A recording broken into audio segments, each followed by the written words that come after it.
So yeah, I'm not sure right now if this is going to be a one-off or I'll carry it on next week or the week after, or I don't know. I'm not sure yet, but we'll see. A return to just doing a quick podcast. I'm just trying to see the thing is, I've got lots of stuff, creative stuff I need to be doing. I have like short films I need to edit, particularly one that's like a short documentary on the Brighton West Pier, and I've been thinking about this. I've got all the footage. I have a great interview.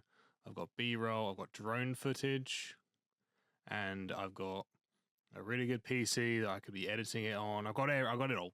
You know what I mean? I've got every part of it in a folder. But it's just like this. What's the creative anxiety? I don't even know what to describe it as. It's not like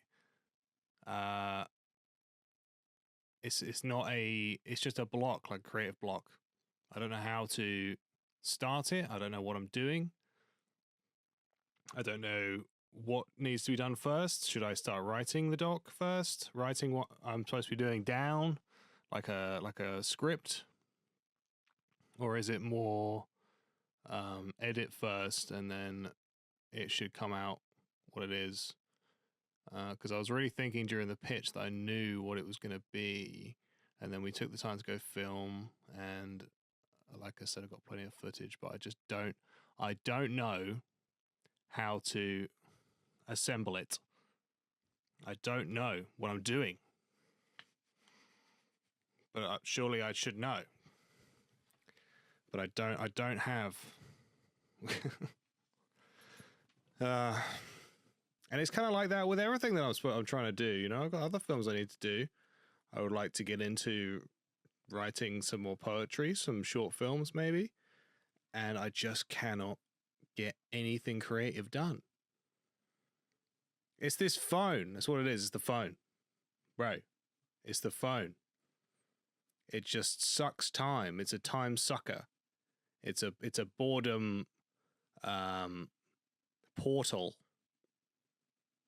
And I wake up every day and I'm like, right, we'll just start off with a little podcast or a little bit of music, and then boom, 6 hours go by where you're looking at nothing.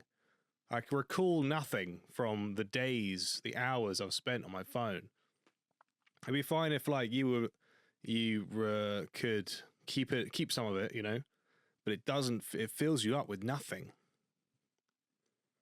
And I just can't stop being on it. Why is it so hard to just not be on your phone and do something that you want to do? Fill that time with something productive. It's just like what? But yeah, maybe I'll just have another little crack at this documentary and see if I can make heads or tails of it. Yesterday I watched fucking Dunkirk. This is quite a opposite or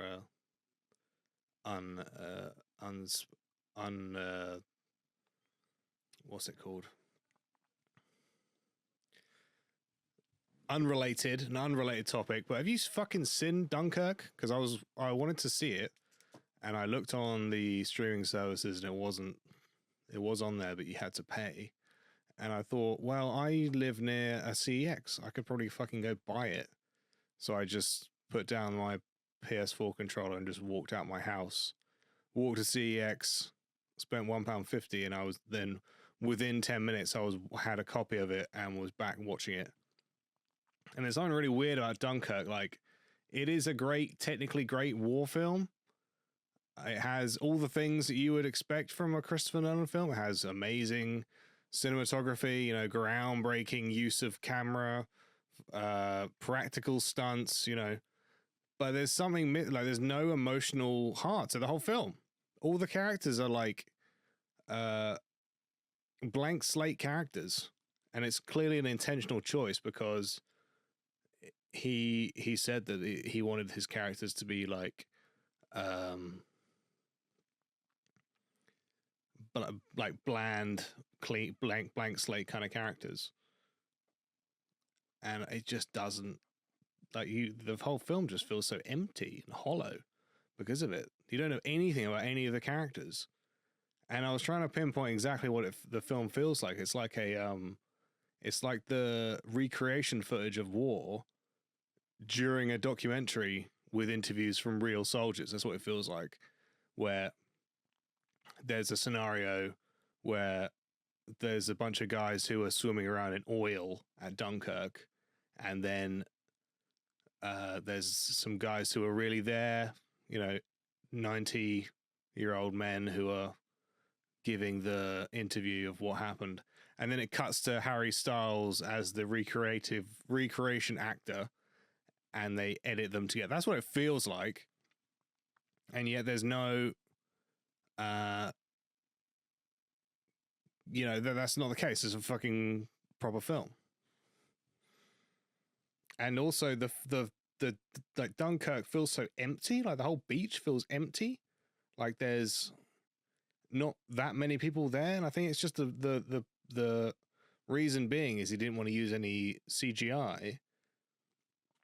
But there was like 400,000 men at Dunkirk, and it looks like there's about like 1,000 in this film. And just coincidentally, I happened to watch the film Atonement, which has a sequence at Dunkirk, and it's so fucking good. There's like a 20-minute sequence in the film Atonement, and Dunkirk is featured, like the event of Dunkirk, and it's just chaos. It's gritty. People, men shoving each other, just complete like chaos. And in the film Dunkirk, there's like very minimal amount of that, and I guess it's because it would be too hard to film without CGI, or I don't know, to give that proper scale with just extras might have been too difficult. I'm not quite sure why this was the choice that was made, but it suffers, in my opinion. The film feels quite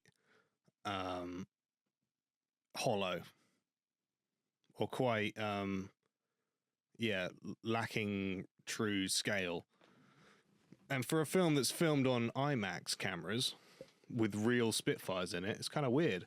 And then you like, I'm watching it and you kind of strip back. What am I actually seeing on screen? Well, I'm seeing 3 Spitfires and a ship and a beach. And obviously, it's incredible that you got real Spitfires or recreated them, and there's IMAX cameras strapped to planes, and underwater cameras, and they're filming on the sea, which must have been really difficult. Any film that's going to film on the actual ocean, bobbing around, like that's going to be really difficult. But it's like the want for realism kind of hindered the film in a way, in my opinion. And then there's there's a thing that happens in most Christopher Nolan films where it's like there's one thing that's kind of irritating, and it kind of derails the film, like unravels the film a little bit. Like, for example, in The Prestige, it's not just a simple take. It turns out, here's a spoiler for The Prestige. Came out fucking years ago.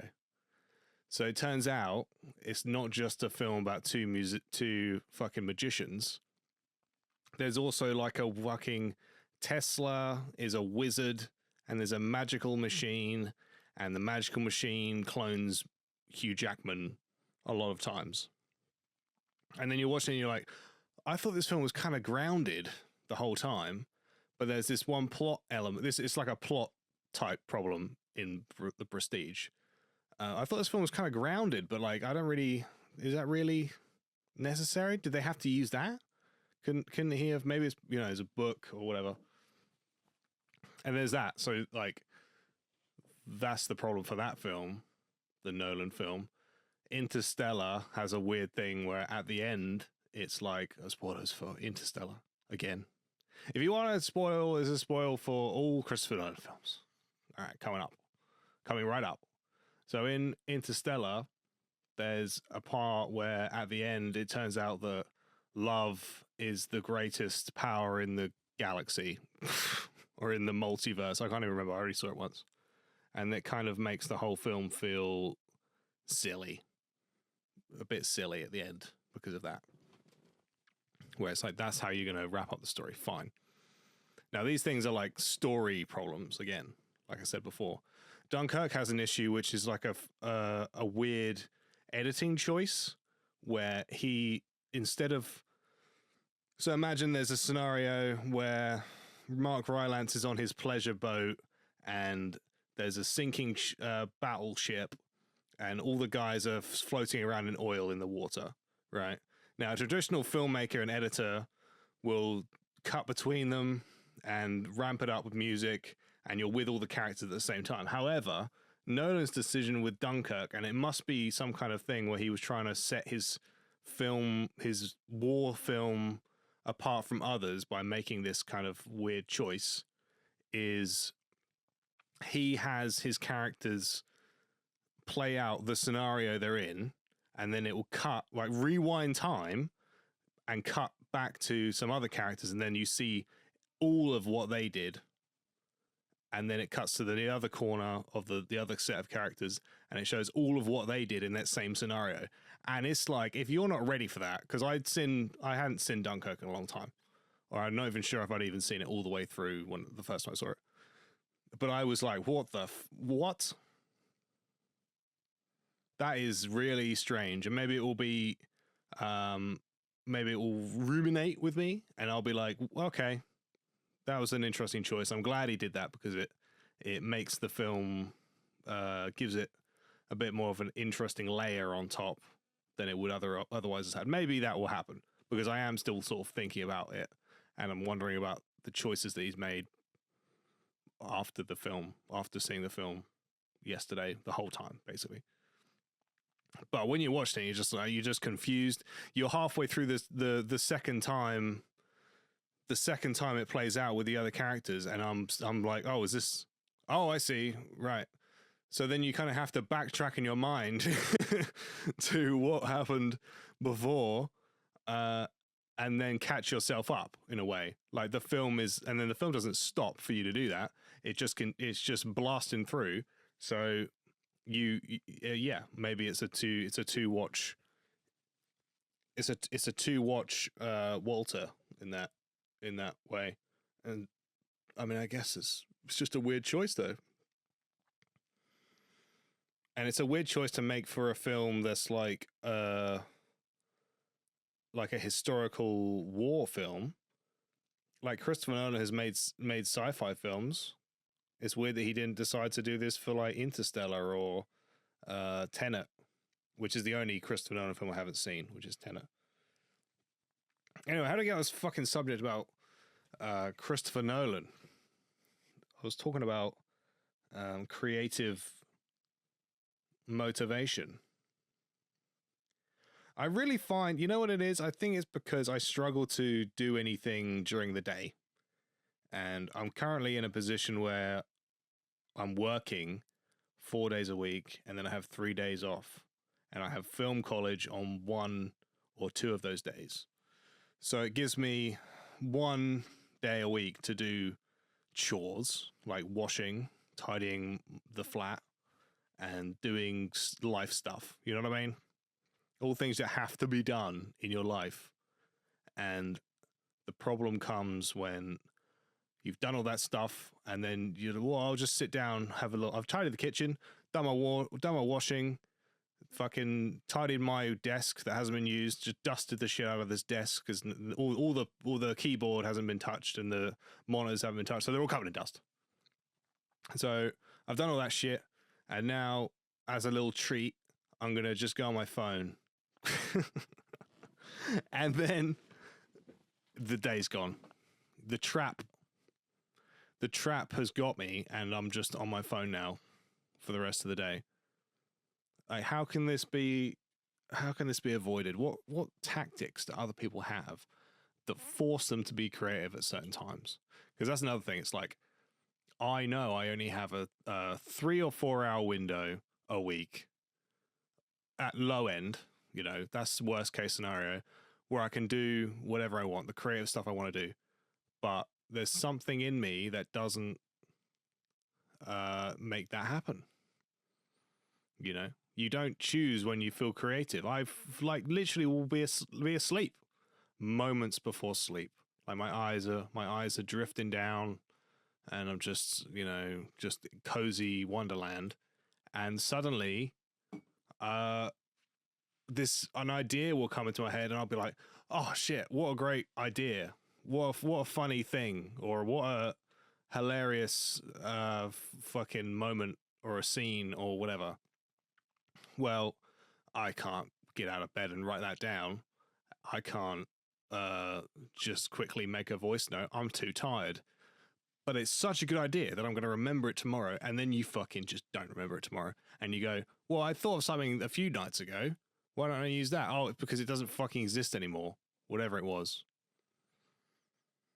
And it's so maddening. Why can't these moments come when I'm fucking, when it's like, fucking, once I've done all my jobs and I can sit down and have time to be creative?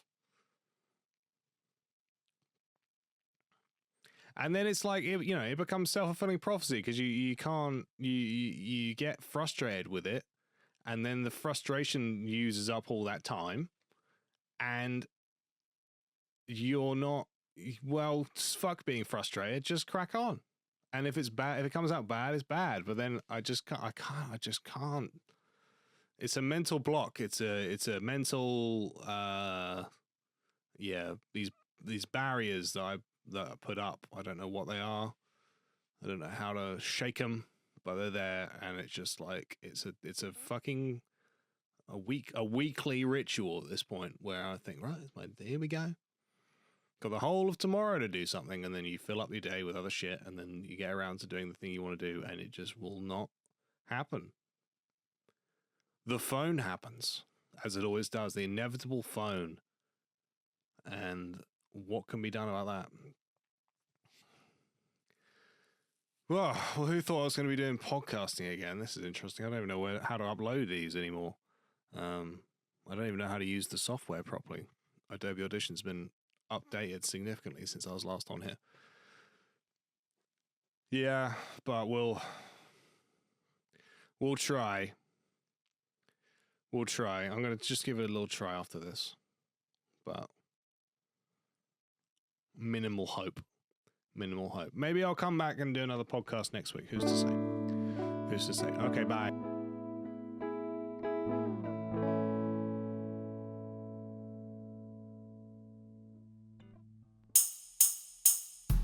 This is a thrill ride.